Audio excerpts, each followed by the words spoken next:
बांग्लादेश में लगातार हिंदू समुदाय पर जिस तरह से हमला हो रहा था और उसी का विरोध करते हुए जो चिन्मय कृष्णदास प्रभु है वो एक रेजिस्टेंस का फेस बन चुके थे और एक साथ एकजुट कर रहे थे हिंदू समुदाय को बांग्लादेश में। कल ही हमने देखा किस तरह से उन्हें ढाका एयरपोर्ट से गिरफ्तार कर लिया गया और उन्हें आज चट्टग्राम कोर्ट में पेश किया गया और उनकी बेल को रिजेक्ट कर दिया गया। हमारे साथ कोलकाता इस्कॉन से राधारमन दास जुड़ रहे हैं। सर, सबसे पहले तो जो तस्वीरें आज आपने देखी, कोर्ट में इतनी कड़ी सुरक्षा के बीच उनमें उनको लाया गया, इतने लॉयर्स थे और एक साथ एकजुट जो है लोग वहां पर उनको घेर के खड़े हुए थे।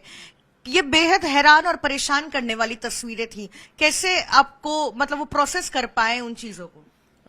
जितनी सुरक्षा आज जितने पुलिसमैन आज चिन्मय कृष्ण दास को कोर्ट में ले जाने के लिए बांग्लादेश सरकार ने लगाई, अगर उतने सुरक्षा कर्मी हिंदू इलाकों में अगर सरकार रख देती तो बहुत सारे हिंदुओं की जान बच जाती। ये बहुत दुखद है कि किस तरह एक सिंपल से मॉन्ग को जो सिर्फ उनके मतलब हमने देखा कि जब भी वो रैली करते हैं या हिंदूज जब ऑर्गेनाइज होके अपने प्रोटेस्ट मार्च करते हैं तो वो लोग बहुत ही शांतिपूर्ण तरीके से करते हैं। कुछ दिन पहले 2-3 दिन पहले जब प्रोटेस्ट मार्च हुआ जिसमें 4 लाख लोग आए, ये बहुत बड़ी संख्या होती है, लेकिन चिन्मय कृष्णदास और जो भी और लोग हैं उन्होंने बहुत ही शांतिपूर्ण तरीके से पूरे चीज़ को ऑर्गेनाइज किया, शांतिपूर्ण तरीके से अपने डिमांड को रखा, अपने 8 पॉइंट डिमांड को रखा। लेकिन उनको एक टेररिस्ट की तरह ट्रीट करना ये बहुत ही दुखद है।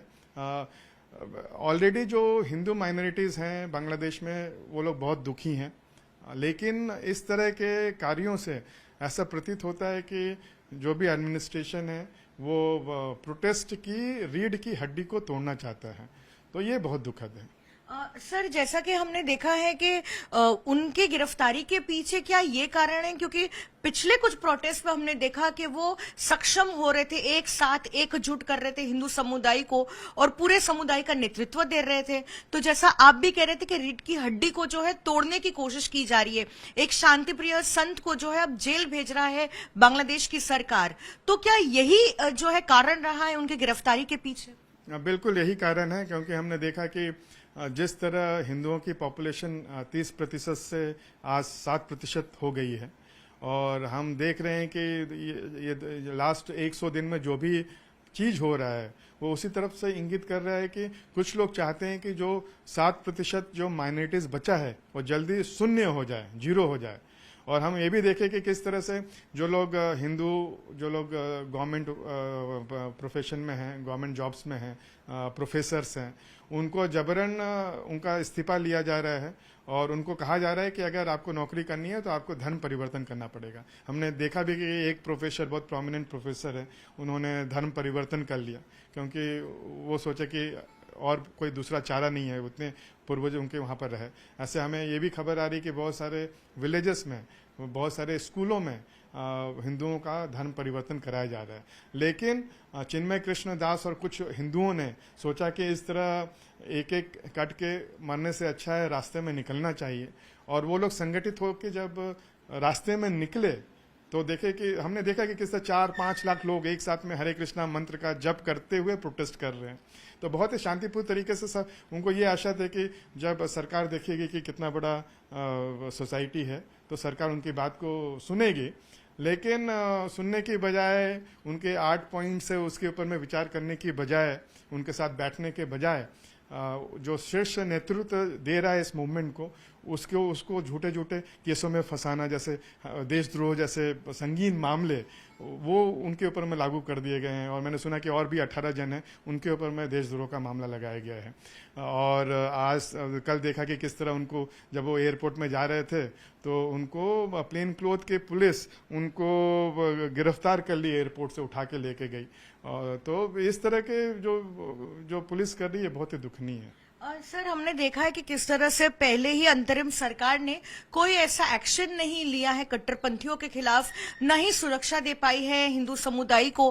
कुछ दिन पहले हमने देखा कि किस तरह से कट्टरपंथी सड़क पर उतरकर ये कह रहे थे कि इस्कॉन को न सिर्फ बैन किया जाए लेकिन एक टेररिस्ट ऑर्गेनाइजेशन जो है घोषित कर दिया जाए और जहां जहां इस्कॉन के भक्त दिखे उनको टारगेट किया जाए। अब भी जो है बांग्लादेश की सरकार चुप है। हाँ, तो हम सभी ने देखा कि एक नहीं बहुत सारी ऐसी रैलीज हुई। इवन ढाका यूनिवर्सिटी में जो छात्र परिषद है इस्लामिक, उन्होंने डिमांड किया कि इस्कॉन को टेररिस्ट ऑर्गेनाइजेशन घोषित करके बैन कर दिया जाए। और कुछ लोग तो ये बोलने लगे कि इस्कॉन के भक्तों को हम लोग किडनैप करेंगे, फिर उनको रख के टॉर्चर करेंगे, उनका उंगली काटेंगे, ये काटेंगे, टॉर्चर करेंगे और फिर उनकी हत्या कर देंगे। बताइए, इस तरह के खुले थ्रेट्स ऑन कैमरा ये लोग दे रहे हैं। और दुख की बात है कि वहां की पुलिस ने एक भी ऐसे इस तरह के जो बयान जो लोग दे रहे थे उनके खिलाफ में एक्शन लेना तो दूर की बात, एक एफआईआर भी उनके खिलाफ नहीं फाइल हुआ।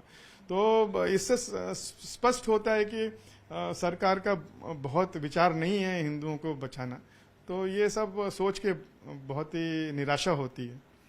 इस परिस्थिति में भारत की सरकार से कोई गुहार करेंगे कि वहां की समुदाय को लेकर कुछ किया जाए, कोई ऐसा डायलॉग ओपन किया जाए, कुछ बातचीत जो है शुरू की जाए?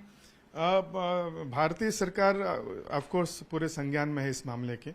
हमारा इस्कॉन कम्युनिकेशन डिपार्टमेंट है दिल्ली में, तो वो गवर्नमेंट के साथ में वो लोग टच में है।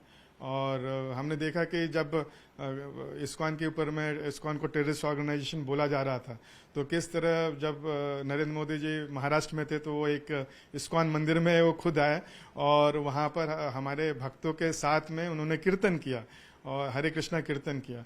उसी दिन डोनाल्ड ट्रंप ने तुलसी गबार्ड, जो जिनका कनेक्शन इस्कॉन के साथ में है, वो शिला प्रभुपाद इस्कॉन के जो फाउंडर हैं, उनकी वो ग्रैंड डिसाइपल हैं।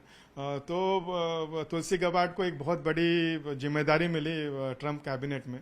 और उस समय उस दिन भी काफ़ी न्यूज़ चैनलों ने वो जो तुलसी गबार्ड हरे कृष्णा महामंत्र चैंट कर रही हैं, जब कर कीर्तन कर रही हैं गिटार बजाते हुए, तो वो भी बहुत वायरल हुआ। तो एक तरह नरेंद्र मोदी जी कीर्तन कर रहे थे, एक तरह तुलसी गबार्ड जी कर रही थी। तो ऑफ कोर्स हम लोग अपने नेताओं के तरफ देखते हैं जो हिंदू नेता हैं, और ये आशा रखते हैं कि जो भी हो सकेगा, जो भी whatever is possible to save minorities of Bangladesh, हमारी सरकार और जो भी हिंदू लोग हैं पूरे विश्व में, वो लोग हिंदुओं के सपोर्ट में आएंगे। धन्यवाद हमसे बातचीत करने के लिए। कोलकाता से वीडियो जर्नलिस्ट कौशिक दे के साथ पूजा मेहता, टाइम्स नाउ।